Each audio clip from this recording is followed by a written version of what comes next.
반찬은 매주, 여행은 의무. 500억 시댁의 며느리 조건. 시댁 재산이 500억이라는데 왜 이렇게 숨이 막힐까요? 결혼을 앞두고 있던 29, 저는 정말 행복하다고 생각했습니다.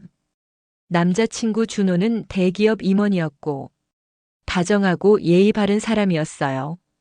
무엇보다 시댁이 상당한 자산가라는 이야기를 들었을 때 솔직히 미래에 대한 불안도 조금 사라졌죠.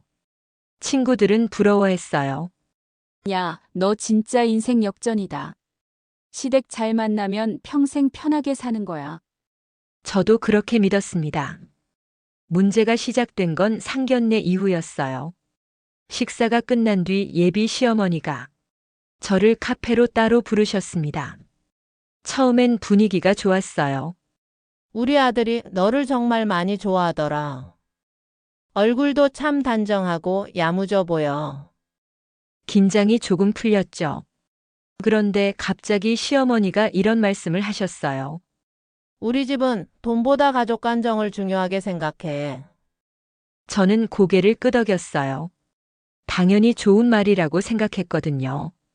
그래서 우리 집에 시집 온 며느리들은 일주일에 한 번 정도는 직접 반찬을 만들어 오면 좋겠구나. 그리고 한 달에 한 번은 가족끼리 외식하고 6개월에 한 번은 가족 여행을 꼭 가고. 순간 머리가 멍해졌어요. 그 말이 너무 자연스럽게 나왔거든요. 마치 이미 정해진 집안 규칙처럼요.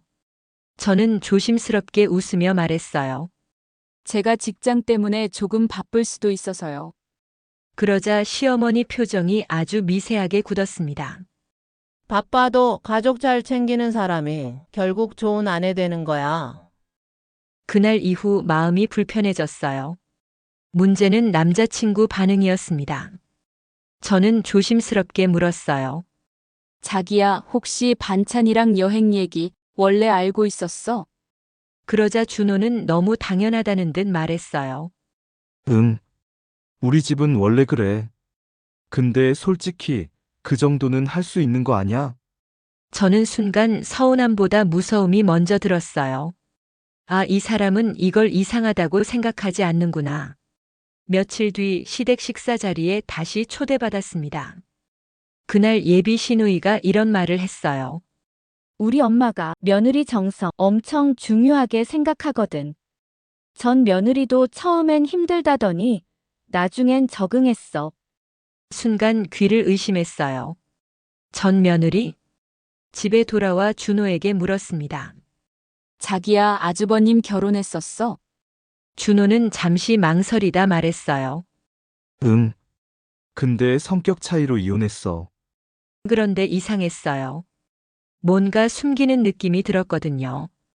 결국 저는 우연히 형님의 전처를 알게 된 사람에게 충격적인 이야기를 듣게 됐습니다. 처음엔 다 좋은 줄 알고 들어가.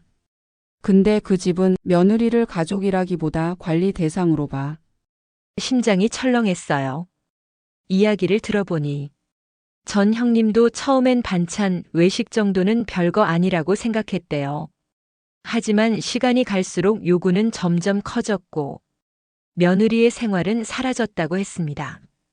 시댁 행사 우선, 주말은 대부분 시댁 중심, 친정보다 시댁 먼저, 그리고 결정적으로 그 집은 돈이 많아서 더 무서워. 그 말을 잊을 수가 없었어요. 경제적으로 아쉬울 게 없는 집안인데 왜 며느리의 시간과 감정은 당연하게 요구하는 걸까? 그날 밤 저는 잠을 이루지 못했습니다. 그리고 며칠 뒤 결정적인 일이 벌어졌어요. 퇴근 후 집 앞에 도착했는데 예비 시어머니에게서 반찬 사진이 왔습니다. 이 정도는 할 줄 알아야 우리 집 식구 하지. 아버지랑 내가 좋아하는 반찬이다. 순간 숨이 턱 막혔어요.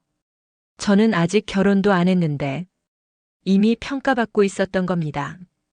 그날 처음으로 이 결혼 정말 괜찮은 걸까? 진지하게 고민하기 시작했어요.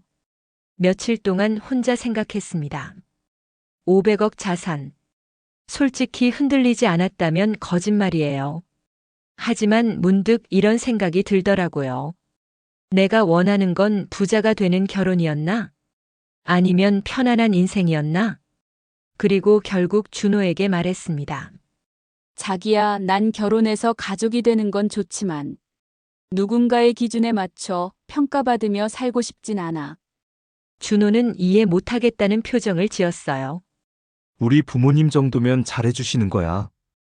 그 말을 듣는 순간 확신했습니다. 이 문제는 시부모님만의 문제가 아니었다는 걸요. 저는 결국 결혼을 다시 생각해 보겠다고 말했습니다. 주변에서는 아깝다고 했어요. 500억 집안을 왜 놓치냐? 조금만 맞추면 편하게 살 텐데. 그런데 이상하게도 파혼 이야기를 꺼낸 뒤 처음으로 마음이 편해졌습니다. 그때 깨달았어요. 결혼은 조건보다 내 삶이 존중받는 사람이 더 중요하다는 걸요.